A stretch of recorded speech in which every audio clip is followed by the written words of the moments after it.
ব্রহ্ম মুহূর্ত সম্পর্কে শুনেছেন কখনো? এই ব্রহ্ম মুহূর্তে কি করতে হয় জানেন কি? সূর্যোদয়ের 1.5 ঘন্টা আগে শুরু হয়ে 48 মিনিট স্থায়ী হয় এই ব্রহ্ম মুহূর্ত। এই সময়কাল আধ্যাত্মিক শক্তিতে পরিপূর্ণ। আপনার জীবনে সফলতা পেতে ব্রহ্ম মুহূর্তে করুন এই 5টি কাজ। 1. ব্রহ্ম মুহূর্তে আমাদের মন থাকে সবচেয়ে শান্ত এবং স্থির। তাই ঈশ্বরের নাম জপ, মন্ত্রপাঠ বা ধ্যান করার জন্য এটি উৎকৃষ্ট সময়।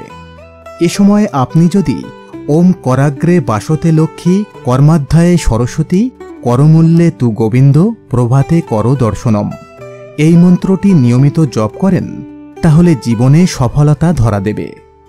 2. ব্রহ্ম মুহূর্তে গীতা, উপনিষদ, রামায়ণ বা অন্যান্য ধর্মগ্রন্থ পাঠ করলে তা মন ও আত্মাকে পবিত্র করে। 3. ব্রহ্ম মুহূর্তে স্নান করে শুদ্ধ হয়ে প্রার্থনায় বসলে তা বহুগুণে ফলদায়ী হয়। 4. ব্রহ্ম মুহূর্ত নতুন দিনের একটি শুভ সংকল্প বা প্রতিজ্ঞা করার আদর্শ সময়। 5. আপনি যদি ব্রহ্ম মুহূর্তে যোগব্যায়াম বা প্রাণায়াম করেন, তাহলে তা আপনার সামগ্রিক শারীরিক ও মানসিক স্বাস্থ্যের জন্য অত্যন্ত উপকারী হয়।